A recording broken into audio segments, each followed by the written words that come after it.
సాక్షాత్తు శ్రీరాముల వారిని మనం ఆయన నుంచి ఆదర్శంగా తీసుకోవాల్సిందేంటి? అమ్మవారికిను, శ్రీరాముల వారికి మధ్య ఏదైతే అండర్‌స్టాండింగ్ ఉండి అక్కడి వరకు వెళ్ళొచ్చారో, ఇప్పుడున్న భార్యాభర్తలకి మీరేం చెప్పదలుచుకున్నారు?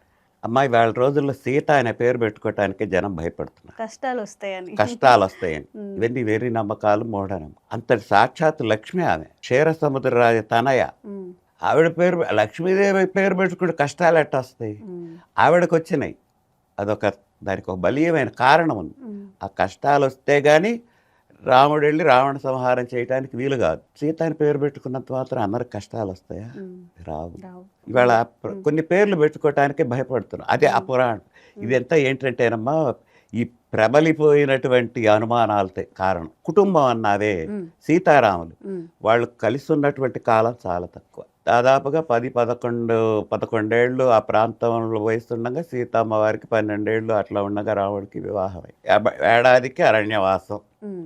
రాముడు అరణ్యాల్లో ఉన్న బ్రహ్మచారిగా జీవించారు. 14 ఏళ్ల వనవాసంలో సీతారాములు బ్రహ్మచర్యాన్నే పాటించారు. నార చీరలు దిప్పు కట్టుకొని కందమూలాదులు తిని అట్లా బ్రహ్మచర్యం పాటించారు. హ్మ్. అది అసలు లక్ష్మీనారాయణల సంబంధం కాబట్టి సీత రాముడితో అంటుంది అరణ్యవాసానికి వెళ్ళేటప్పుడు. రాముడు అంటాడు, నువ్వు వెళ్ళాల్సిన పని లేదు, లక్ష్మణుడు కూడా రావాల్సిన పని లేదు, నేనే వెళ్ళాలి, మా నాయనగారు నన్నే వెళ్ళమన్నాడు. హ్మ్. ఆజ్ఞ అంతవరకే.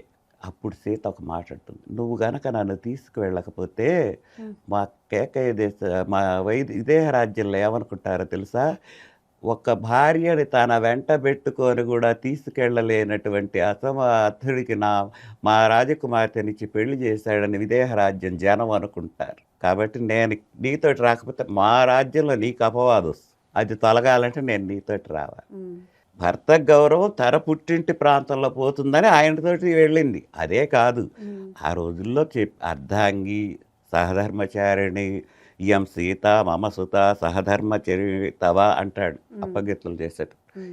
ఈ సీత అంటే నీకు సహధర్మచారిగా వస్తున్నది కాబట్టి ఆయన ఏమి చేస్తే ఆమె అది అర్ధాంగిగా హ్మ్. వెళ్ళింది, ధర్మం పాటించింది. అయితే అక్కడికి వెళ్ళిన తర్వాత దుష్ట శిక్షణ కోసం కొంత ప్రేరేపణ ఉంది కాబట్టి రావణాసురుడు తీసుకెళ్ళటం సంభవించింది. అతనికి ప్రధానంగా స్త్రీ వ్యామోహం.